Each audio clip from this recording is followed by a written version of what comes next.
Hey Archivers fans, it's Molly. Today I'm going to show you a really cool inking technique that we use all the time. We actually kind of borrowed it from Tim Holtz. It's in his new book, The Compendium of Curiosities, and it's really easy. I don't want you to be intimidated because the samples all look so cool. It's so simple, anybody can do it. All you need is the wood handle. This is the wood handle.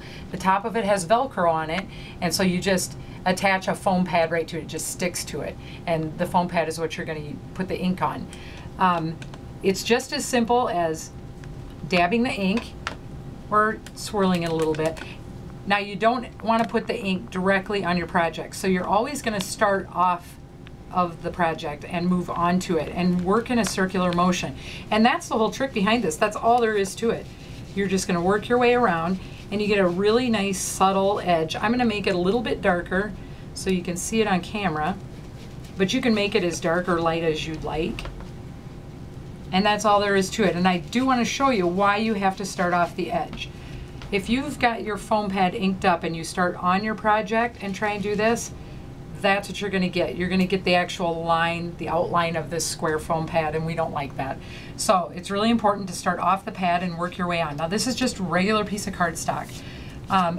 Something that we use an awful lot is the Tim Holtz Edge Distresser, and which looks really cool with this technique.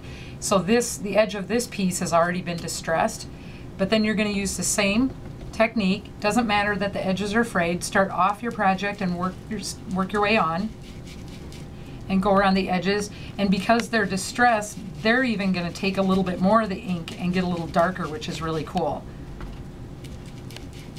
And we like to really heavily distress things sometimes, so you can even tear little pieces and then kind of rough them up a little bit, pick the edges a little bit, and then add more ink right over the top, and then those places where you've torn your cardstock will show up even darker.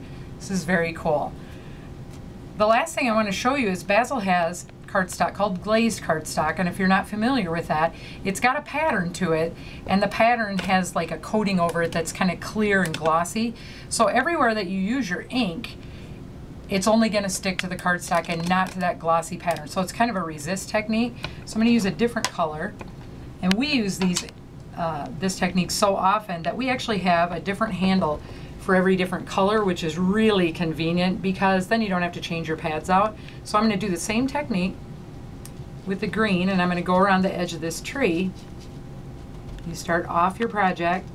I like to start a little bit lighter and go darker because you can always add more. And then everywhere that has that coating, the ink is just going to not stick to that part. It's really cool. These pads don't have to be washed out when you're done with them. You can just leave them. They don't get dried out or hard or anything.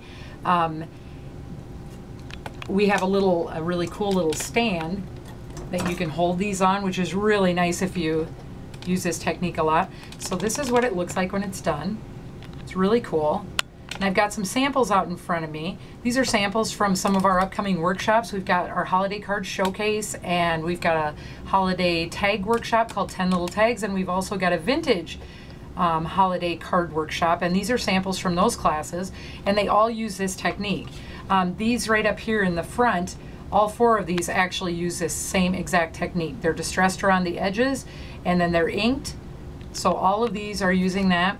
This card back here is using a different color, and also we've filled in some of the facial features with some of the ink as well.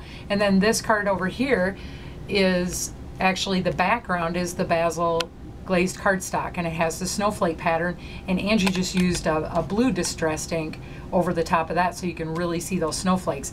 And there are many patterns of this Basil cardstock, and it does come in different colors, but for inking purposes the white is what works the best.